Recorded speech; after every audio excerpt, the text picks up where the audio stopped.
NVPlay helped me make this content. For detailed performance breakdowns of your game using technology and data, contact them today. Hit Wicket is the cricket game backed by Harsha Bogle and me, so you know it's full of nerd energy.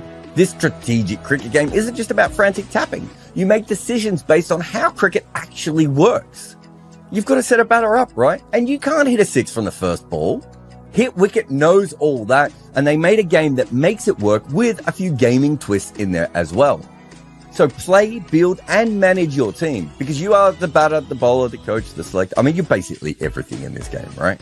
And there's no ads on Hit Wicket. So download it for free for mobile and unleash your inner cricket legend. Well, welcome to the first Morning Glory show. As some of you will know, I'm staying up overnight. I was actually going to be flying to Perth and Adelaide for the first two tests, but they didn't quite work out for me. So I am in the UK doing these overnight. And of course, the issue for me emotionally and practically is what to do during the lunch break. So during the Ashes a couple of years ago, and I think even during the Border-Gavaskar Trophy, I would quite often just jump on lives and do things like that. So we thought we would do the same. I must admit, when I came up with the idea of the Morning Glory show, I was thinking that there would be slightly more glory. And we had a lot of morning, but maybe not quite as much glory as we were looking for there. But even with all that said, there's some interesting things that happened. But if you've got any questions that you want to put in, chuck them in. It'll probably be more of a Q&A show than anything else. But my first kind of thoughts at the moment is that this wicket, it's funny, when Alex Carey's ball seemed away early on, I was like, okay, it's going to keep happening and we're going to see the ball moving around. And then about half an hour later, I was like, no, we're not. But we got in a holding pattern, really, as much as anything, because Australia didn't score. Mitchell Starc decided that the best way of going about it was not letting Hazelwood really bat all that long. And because of that, they got themselves into a situation where they never really moved the game on all that much, Australia. So it was a huge partnership in terms of balls and time, but it didn't change the game all that much. And the other issue is, if the wicket is getting easier to bat on, they didn't cash in on the runs when they were batting on a good surface. I don't think that's the end of the world, because if it was a low-scoring game in the first innings, it might be a higher-scoring game in the second innings. I'm not thinking it's going to be massively higher. It'd be very interesting to see what this new ball does.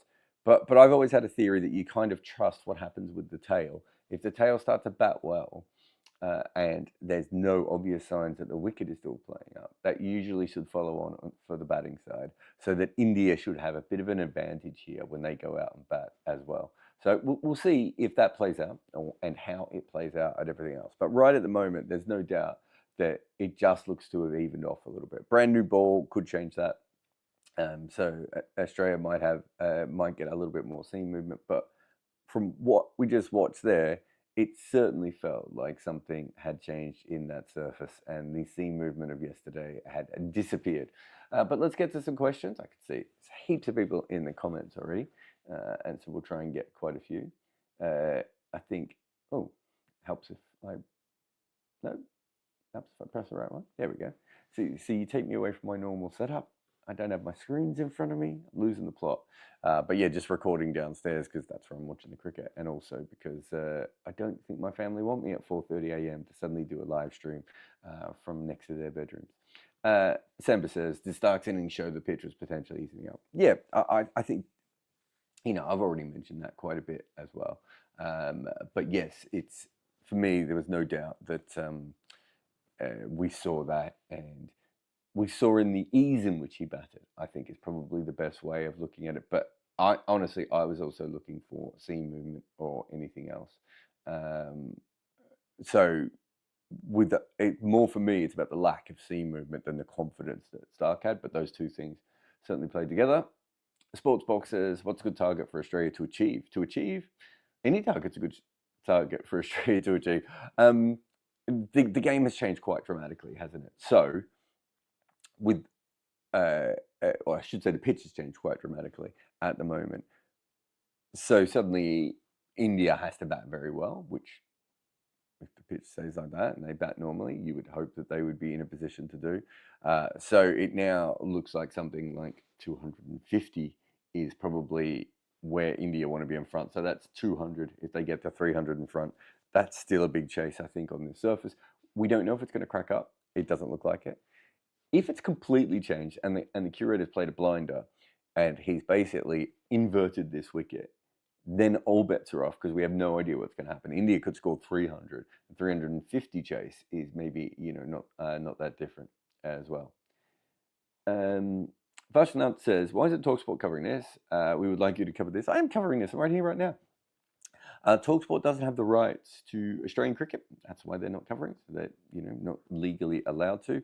TalkSport are heading off to New Zealand anyway for England, New Zealand, which they do have the rights to, but also they're an England broadcaster, so they're going to be doing that. So we are doing podcasts for TalkSport every day, myself and Saurabh Samani. So if you do want to see more of that, we do one at the end of each day, on top of everything else I'm doing. But yeah, no actual commentating at all.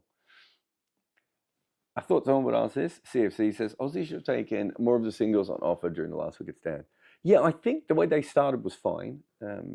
You shield the number 11 for as long as you can, and you get yourselves comfortable, you get the number 11 comfortable, and then you go about it. But Hazelwood looked fine, and he didn't look like he was in any big trouble there at all. I think they should have probably just upped the scoring rate quite a bit. Not quite a bit, sorry. They should have just started to try and score. And that's probably what I would have done in that situation. They were looking at it slightly differently. It's weird because in some ways they've taken a lot of the good batting conditions, but they didn't actually change the game as much as they should have. So I think there's an element there that they could have played that a little bit differently. Rude says, what do you think about Stark being the best Aussie batter? So the interesting thing with this, and you get this a lot, and we've seen this in so many occasions, is it's about conditions, right? Stark wouldn't have been the best Aussie batter if he'd come in at first drop and was facing the new ball and Bumrah on fire, right? Like, it's about the pitch and what the pitch is doing as much as anything. And to be fair, Carey must be looking at that going, geez, if I hadn't have got that one, that did probably played a shot he didn't need to play, but that was definitely seeming quite a bit away at that point. If he hadn't have got that ball, he would have been in a good position and we would have said he was the best Aussie player. So I think you always have to remember that those things happen, and that's kind of what we saw there. So I don't think there was anything different from that point of view. Aman says, so we're doing the morning session. I thought I would stay away from the screen for some time, but I guess not. Yeah, so we thought about doing it yesterday as well. And to be honest, yesterday would have been a bloody good morning to do it. And you would have got a bit, I think it would have been quite an interesting session. It's a little bit less interesting, although I think from a game perspective, it's still a lot of fun what we saw today. But yeah, because I am waking up awake at this time and there isn't much else I can do, we just thought this was a cool little thing to try. If it doesn't work, it doesn't work. Although there's quite a few people watching live at the moment. Son says, Stark, 26 of 112, giving me morning glory. Yeah, that was less glory, I think, than we probably would have wanted. It was one of those, it just felt like I was watching the odds quite carefully on Betfair.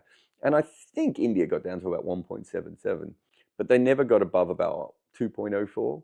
Like, that partnership didn't really change things all that much in terms of, the overall odds, despite the fact that it went on forever, which I think shows what we were talking about before, that Australia got themselves into a good position in that partnership, but they didn't really change their chances of winning the game all that much. I've kind of mentioned some of these things before, but yeah, there's definitely an element of that. I increase my sound. I can't increase my sound. This is what it is. So people have got a problem with that. Umang says, who did you bet on this game? I bet on India. Now, when did I bet? I think it was when Bumrah had taken McSweeney. Was McSweeney? No, he was the first wicket. So was it Smith or Khawaja? Might have been there. It was around the second wicket I bet on India. I'd have to go back and have a look anyway. I would have bet earlier, but it was during the school rush. So I was getting kids ready for school and making sure people left the house and everything. And so I probably would have put a bet on India at the start because I guess they would have been 6 or 7s, but I didn't quite get a chance to be able to do that. So yeah, so no issue there from the I'm still happy to get them at whatever I got them, 4.6, 4.8, I think it was, around that amount. I didn't put a massive bet on or anything, but I just thought Bumrah was on one and it felt quite good. So I've been in the positive for a long period of time. I thought about cashing out after the Carey wicket, but I stuck around. So I probably would have been in a better position if I'd done that. But as I said, I don't have a lot of money on, and I'm massively in the green. So there's no huge issue when it comes to that. Did not expect I was going to be asked my favourite South African player of all time. Probably Aubrey Faulkner or Lance Klusener, isn't it? I'm trying to think who else would be. Does Imran Tahir count? Oh yeah, Aman says I used to have Twitter Spaces in the last Border-Gavaskar Trophy. Yeah, I think that was the one I was thinking of. I also used to do, what was that other thing that we had? The club room, where we used to chat at one stage. So we certainly did that. I've been waiting for this question from Talal, who says, thoughts on India's tactics during the last partnership?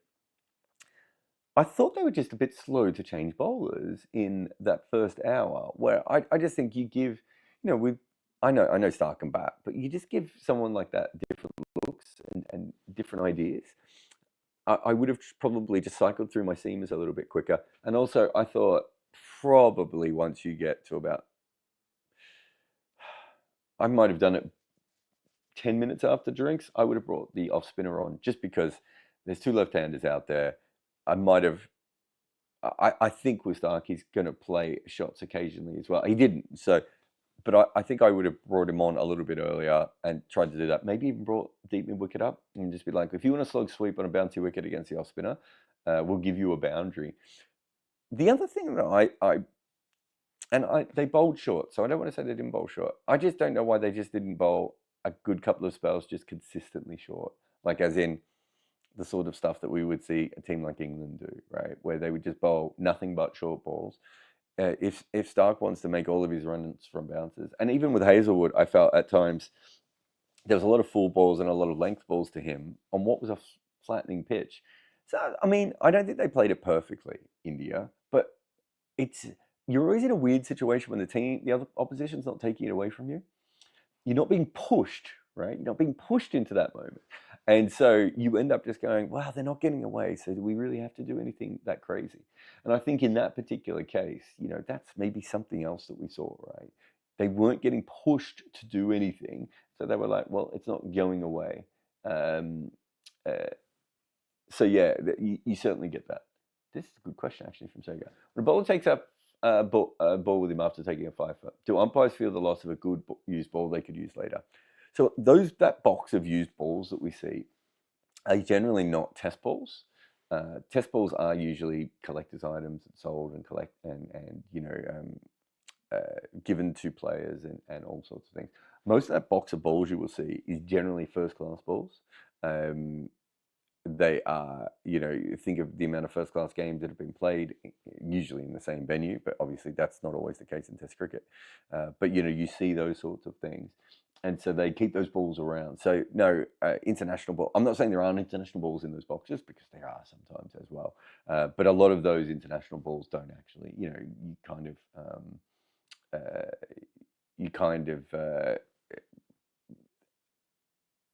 there's so much first-class cricket that is played, and a lot of those international balls are used and are worth a lot more than as a backup ball. So also the umpires don't care about that because that's not their job. There's always going to be a box of used balls around. And they mark them with pens and do all sorts of things. This one's quite interesting. A-Man says, should India send a couple of tailenders to waste the new ball? So, of course, in the old days of cricket, we saw that sort of stuff all the time. Really pleased to see I'm missing Nuggets go from 25 points down to 10 points down while we're doing this. See, I did actually have something I could have done today, and I think Nuggets are playing the Lakers tomorrow night as well. So in the old days, we would have seen maybe a strategy like this, but I don't think this is the kind of wicket you want to do this on. It looks like a good flat wicket. India should be backing their batters to do the job, to score the runs. And I think if that is the case, I don't want to say you want to live and die on that, but I don't see the idea of sending out, I don't know, who would you send out? Bumrah, Nitesh Reddy. You could almost put Washington, I suppose, up there as well. Are you not putting it in a situation where you are making those guys do a job that they're not particularly trained for, putting some pressure on them and potentially giving Australia 2 or 3 quick wickets? So I get your point. I definitely wouldn't do that. Shusha says, so the new ball of 20 to 25 overs is most dangerous for any team. Afterwards becomes better for batting. What we have to see at the moment is whether what we have seen here is better for whether the ball is involved, Shusha, or if it is actually the wicket. The lack of seam completely, to me, would suggest it's probably less to do with the ball. The ball still had lacquer on it. The ball looked like it was in pretty good condition to me. So from what I saw, I would have said it was more to do with the pitch than the ball. But we're about to find that out. So, we're about to find out if I'm right and it's the pitch, or if I'm wrong and it was the ball. And if it was the ball, then this could still be a low-scoring game. And you're right, then it becomes a new ball game, which is, they're always fun. So let's see which one of those we see from here. It looks like batting getting better after 34 overs. Again, just what I said before, we don't know that yet. So we're just speculating. For me, it looked like the pitch evened out rather than the ball. Aravind says, all this nostalgia talk amongst Aussie commentators, but not one mention of Mike Whitney. Do you know what? I've got this big, long piece about sort of the history of number 11 batters. And within that, Mike Whitney is, I think the story opens with him, which is that, the time he was batting against Richard Hadley. So I'm completely with you. I think Mike Whitney has a special place in my heart for a couple of reasons, because he was the first professional cricketer I ever saw do anything on the field. And my memory of it, I could be wrong, but I was 10, 9 maybe, going to my first Shield game, and Mike Whitney came in to bowl the first ball, fell over on his bum. And I've loved professional cricket ever since. Finor, I don't know how to pronounce the F there. Is that French? Or is that Nordic? But low-scoring games are the best. Yes. Is this going to continue to be a low-scoring game? Is, I think, the interesting one. How are the Nuggets only 3 points down in this game? That is a remarkable turnaround. I should be doing a live watch along with the Nuggets. They hit a 3, now it's 6 points. Sriram says, should India change the batting order? Oh, yeah, we said that. Yeah, you guys have got to remember that the pitch might have always evened out. It's a huge risk for India to change their batting order just on that. What's your thoughts on Kohli's current batting form in Tests? I thought he batted okay, last year, coming into this year. He didn't look like he was going to make a lot of runs in this particular game. I thought he was batting, he seemed to have changed his guard from the India series, batting on middle, cramping himself across the line. He looked like he was an LB chance, that little bit of extra bounce. I'm not too worried about the one innings, and subcontinental batters playing their first test in Perth, going out when the ball bounces a little bit more. It's just a normal thing. So I'm not like hugely worried about that at the moment. Drew says, what was the average seam movement today? I don't have access to those things always. Like sometimes I do. Depends on who's around and whether they put it on TV and all these sorts of things. I don't have access to it. I'm going to say low. I'm going to say very, very low from that point of view. Super Devil says, why can't India take wickets of tail-enders? So it's important to know in this particular case that it was probably more to do with the conditions than anything else. I don't think they've struggled to take the wickets of tail-enders when, Ashwin and Jadeja are bowling very well, and not when Bumrah is bowling very well. Probably in this particular situation, the pitch had flattened out. Bumrah bowled that really long spell. I wouldn't be, if I was an India fan, I don't think this is the one to point to. I think the wicket did change a little bit.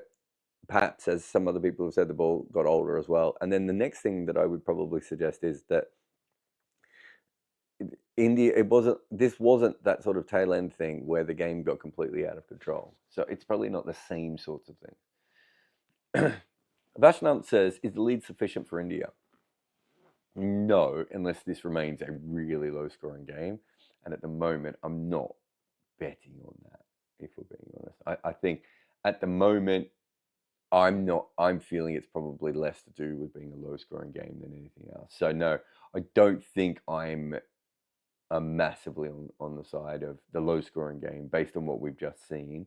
So the 50 runs is probably not as many as it would have felt like if the pitch had kept playing around. So if the pitch was still going everywhere, I think 50 runs was massive, but it's probably a little bit fewer than that now. So it's not quite a straight second inning shootout. We like a straight second inning shootout, but it's kind of more towards that kind of a game now. Like India still have to bat really well. They won't be in a situation where they're, 50 for 3 or something like that if the wicket has eased off. All right, let's have a quick break here, and then we'll come back. I'll answer more of your questions on the first, but probably not the only, what do we call this? Morning glory. If you are following my work, we know that you are a true cricket sadist, and you need your hit every day. And sometimes, sadly, there is actually no cricket to watch. So how about if someone made a very fun game that you could use for the moments when there is no on-field action? Welcome to Hit Wicket, a strategic game of cricket which isn't about slamming your finger on the screen very fast. You work out what works best based on how cricket actually works.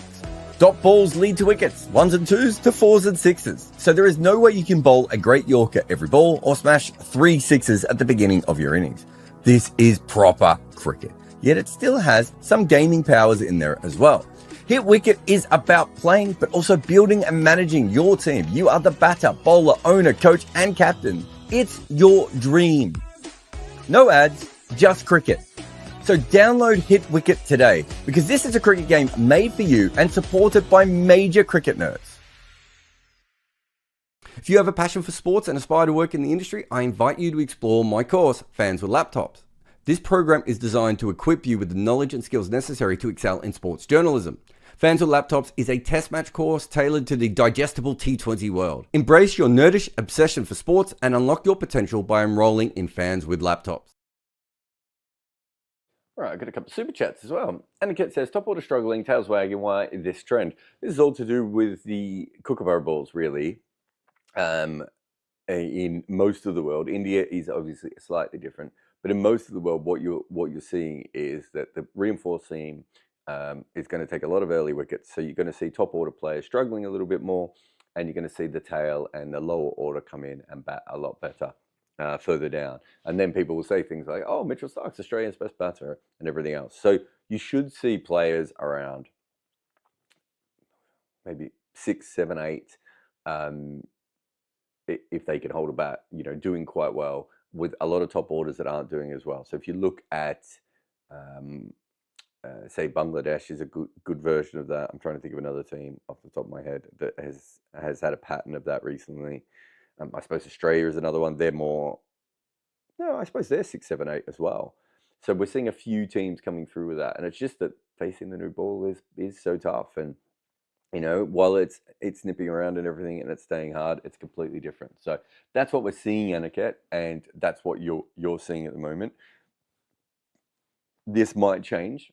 And what we're really seeing, I suppose, is almost the Englification of cricket, right? Because this is what English cricket has quite often been like. Struggle and fight against the new ball, and then it gets a little bit easier later on and you score runs, but the wickets aren't easing off all that much. Sorry, not the wickets. The ball isn't even easing off all that much. So you have to keep fighting throughout later, but it does become easier to score at that point. Truth says, do you think Virat is going to take off stump guard and keep lunging forward again, or shorten his forward stride? So I went back and had a look at him in Bengaluru when he made, what was that 70, and looked like he was in really good form in the second innings there. So, India get bowled out for 46, and then he sort of flies back in, and he suddenly looks like he's in a lot of good form at that point. And so I had a look at it, and what I saw was that he was taking a leg stump guard. And then you watch him here, and as you say, it was middle, I think, and it was off. It was bizarre to me. It looked like he was way too far over, and he was sort of cramping himself for space. Obviously, he was batting miles down the wicket as well. So there's a lot going on. It just looked a little bit frenetic for me from Kohli. And the one thing that I thought in the last year and a half. I know he hasn't made as many runs this year. Hasn't looked as frenetic. So maybe he'll just settle down a little bit and work that out. I'd be shocked if he takes that card again, though. It just, to me, anyway, it didn't look like the greatest one of all time. Robotic says, your point of having a rating system for how good a keeper is seems valid today also. Pant left a catch and he scored runs too. Yeah, it's that catch is, I think, that probably looks worse than it does. I think that's a little bit of an angles catch, if that makes sense, because of the angle that the ball was being bowled and it was taken away. But you're right. In the olden days, we would have expected a wicketkeeper to take that. I'm not sure if we do as much anymore. So yeah, I think it's a little bit different from that perspective. From that point of view. But yes, and he was the best batter, and that's why working out how good wicketkeepers are in modern cricket is so confusing and everything else. Like, it's just not a normal system anymore, and it is tough. Ishad says, I hate Indian cricket. They are so boring. Why is this game so slow? Wasn't Australia the ones going slow? Am I wrong? Tilak Verma just scored another century in domestic T20. Yeah, I saw this. I think he's just batting incredibly at the moment. He seems to have found another level. His batting is. I was watching him in that South Africa series, and I've been a fan for a long time, and I was probably a lot higher on him than a lot of other people were. I think when a lot of other people were still going for people like Ishan Kishan and some of the others, I was like, no, Tilak Verma is the one for me.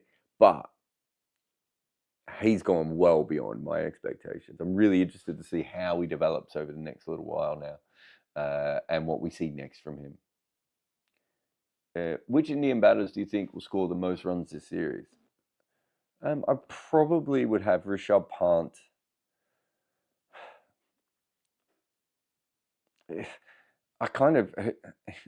It's less to do with the batters and more to do with the position in the game, but I kind of think that the 5 and 6 will do well.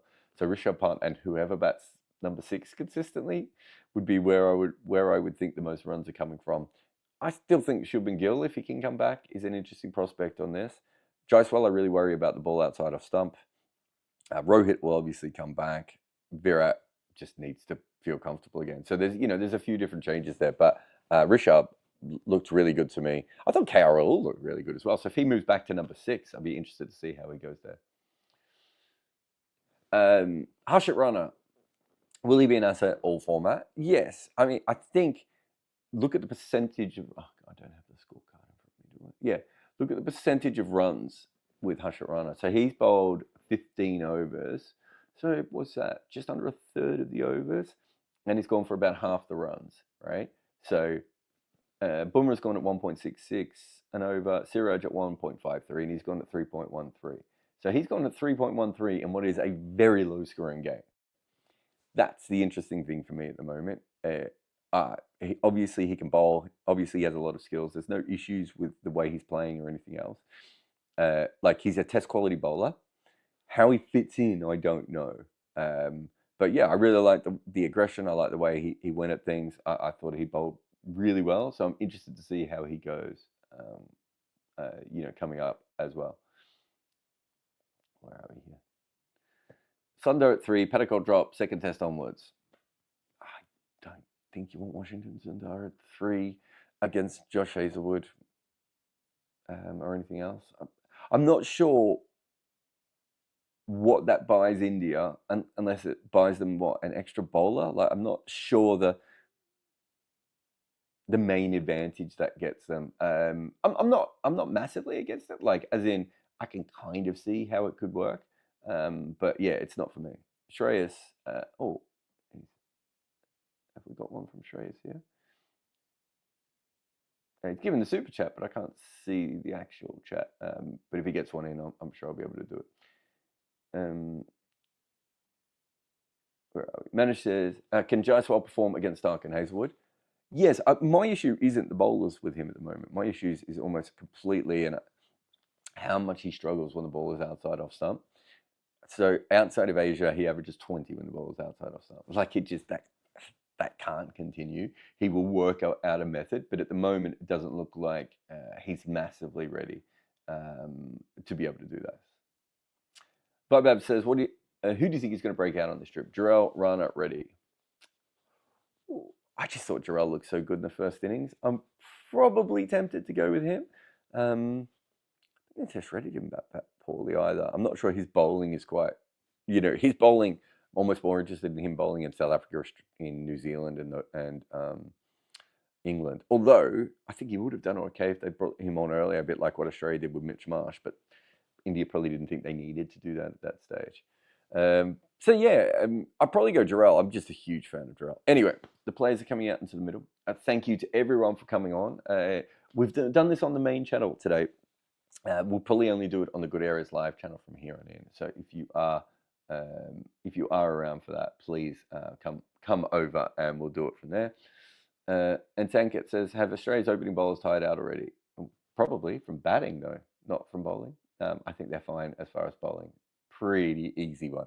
All right, well, thank you very much. Cricket's coming back on, and we'll see you after the game. We'll be on the Good Areas live channel, and we'll also possibly or probably have another video up on the main channel. We'll see how we go.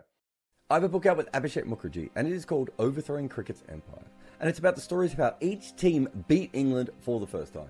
We go all the way back to the demon Fred Spofforth getting annoyed at W.G. Grace for acting a little bit like Alex Carey. And then we come all the way to present times with Rashid Khan's England's redemption. We cover every single team to beat England in a major international, but we also talk about the incredible stories like the barefoot basher from Fiji that almost played for New Zealand. In fact, this book is full of tales like that, like how Pakistan lost a top batter after he was on the run from an angry husband of a movie star he was having an affair with, and also how one future captain of his nation realised he might have to go out and bat at Lords and that he didn't own his own pads. Cricket was used as a tool by the Empire, but what happens when those nations grow up and get good at it? Find Overthrowing Cricket's Empire on Amazon today.